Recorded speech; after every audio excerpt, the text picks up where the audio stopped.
Being young is like a crown on the head of the youth. You may not notice, but the uncles sure do. Who got regrets and mistakes, wish that they could go back to address and remake choices that were so whack. So if they start to give you flack, control yourself, don't attack. You gotta straighten up your back. Say, hey, I appreciate the feedback. I get you don't want me to screw up like a maniac, but inshallah, I'm on the right track.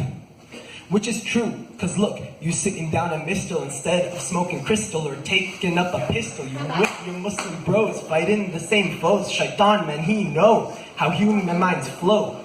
For prayer, he'll say, yo, just once let it go.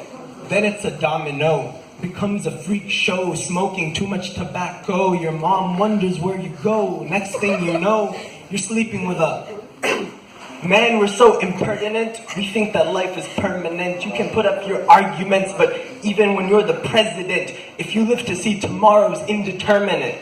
If God lets you see it, you should feel fortunate for another chance at His mercy infinite.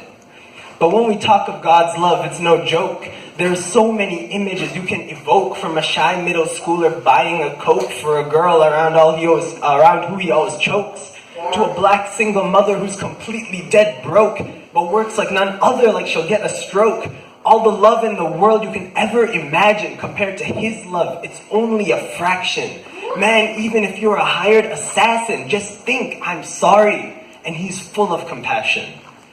That's why it's terrible when the uncles be bashing, like the mosque is meant only for a tiny fraction of people whose race and jobs are all matching. So what if he's autistic, or has a thug sense of fashion? He might be full of passion, ready to take action for a religion that for him, you might be trashing. We all have our flaws, that's why we're human. But if some flaws are worse than others, then you got another thing coming. A hadith says, if humans were sinless to perfection, God would destroy us all for a new creation, one that keeps committing transgression so that He could forgive their faults to show them affection. Now, will you make that guy feel judged because of his complexion, and because of you he faces this being with people's rejection? Or will you become stronger and form a spiritual connection, a community of friends giving each other protection? That's what I call Islam. Any objection? God's mercy is wide and His love is huger. So stop leaving that bro out because he goes to Hooters. That's how you get an Orlando shooter, shunned by his people, plus a few screws looser, equals Muslims getting shot, and we all suffer. Allah won't change you till you change yourself first. So make your decision. Will I become worse, immersed in this life, obeying my thirst? Then on my deathbed, will the fun be reversed? Will I be accursed? On the day of judgment, the sun will be closer. We'll be sweating so hard, we won't need a sweater. Our bodies will become wetter and wetter till we're drowning. Man, talk about the weather. Won't it fill you with terror? Imagine the pressure. But don't get freaked out. Again, God is the forgiver. Today, I can take baby steps to become better. Step into the mindset of a goal setter. Work on my character till it's my greatest treasure. In this life and the next, it'll give me pleasure for forever.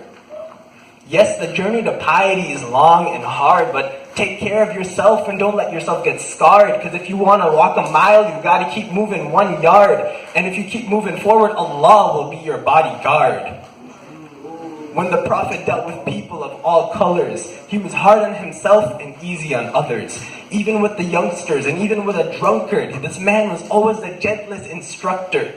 A dude started peeing in the mosque. He was about to get clobbered, but he told him to take it easy like a kind-hearted mother. Imagine afterwards, at this man's departure, how much love he must have had for Islam and how his heart must have fluttered. The people that are Muslims might be a wacky mixture, but know that every saint has a past and every sinner has a future. Jazakallah.